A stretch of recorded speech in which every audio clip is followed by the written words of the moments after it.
it's just enough to be wild for the evening. We fall apart to start believing. I know this feeling drips down my body, and the sadness is the real thing. And I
Hey, good morning, Gold Creek. I am doing our filming inside because it is monsooning this week outside. I love doing all my stuff outside, but we're inside because it's raining really hard.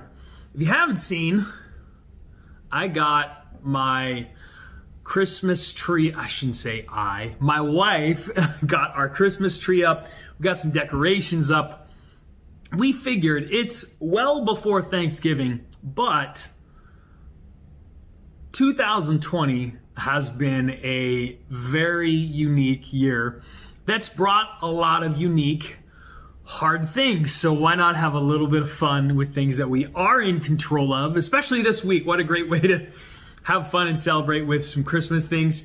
I want to know, hey, once you write it in the comments section, are you before Thanksgiving Christmas or after Thanksgiving Christmas? That's my question for you to kind of kick things off. Have a little bit of fun. I am clearly before Thanksgiving. Normally, I'm like a after Thanksgiving Christmas. This year, 2020, we're before Thanksgiving Christmas. Anyway, I love where we're at today in the one-year Bible because it's so practical. It's ridiculous. We're going to be in James chapter 1, verses 19 and 20, which, by the way, here it's kind of cool. We're going to be going through the book of James. We're going through the book of James with our sermon series at church at all the Gold Creek campuses, so it's pretty cool. But here we are, James chapter 1, verse 19 and 20. Understand this, my dear brothers and sisters. You must be quick to listen, slow to speak, and slow to become angry. Human anger does not produce the righteousness God desires. Mic drop moment. You must be quick to listen, slow to speak, and slow to become angry. How are you doing with being quick to listen? How are you doing with being slow to speak? And how are you doing with being slow to become angry? This season has tested all of us, that's for sure. But what a great opportunity to challenge ourselves, because it says human anger does not produce the righteousness God desires. So when I think about moments when I get upset and get angry, Mondays, I'm always tired on Mondays. Because I'm tired on Mondays, I'm a little more cranky. My kids are that way. When I get my kids out the door, they're a little more cranky on Mondays. So I'm a little careful and vigilant. But what do you do when you have somebody who's just nagging you all the time? What do you do if you have something that's just nagging you all the time, that gets you in that place you don't want to be, where it's producing human anger like the Bible talks about? Well, the first thing that I always do is I try and bring it to God. I know it's super cheesy and super cliche, but it's the truth. The more I bring these things to God, the more I'm trying to get myself out of control of them, because anger is something that makes you lose control. That emotion controls your whole body, not only your physical body, but it controls your mind and your thoughts, it controls your heart. You can even control your guts. You feel that in your guts. So anytime I can bring that to God is a good thing. The next thing that I really try and do practically when it comes to being quick to listen, slow to speak, slow to become angry, what I try and do is just try and think of some real positive things, because there is power in positive thinking. So this person is really upset, or this person has said something to you. This happens to us all the time. How do you respond? Well, instead of letting it control me, control what I'm thinking, one of the things that I like to do is just think about, what can I be positive about today? What can I think about today? What can I be thankful for today? Gratitude, going back to gratitude, thanking God for all these things, and then asking God in the midst of those things to change my mindset. Because there's a lot of stuff that's outside of your control, and one of the things that is in control is what you say. We can be quick to listen, slow to speak, slow to become angry. One of the ways that I do that is by trying to change my outlook. If I'm not in control, or I'm not able to have the conversation to deal with the conflict yet, one of the easiest ways for me to do it is just to change my outlook. Ask God to change my outlook, and then be thankful for simple things. And what's fun is too, I'm able to have these conversations with my kids. You know, sometimes the advice that we give our kids should be the advice we take ourselves.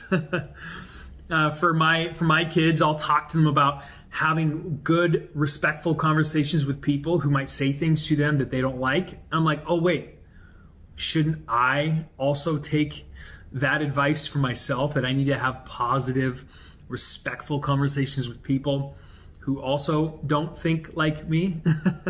It's kind of funny how you advise things to other people when sometimes that advice is perfect for you. So, how are you doing? How are you being quick to listen, slow to speak, slow to become angry? Those things come with preparation from yourself first before everything else.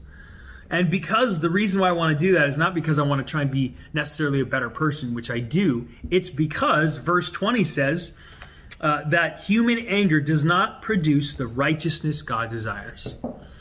You know, there's only one person I'm trying to please these days, and that's the Lord. He gives us favor when we follow him.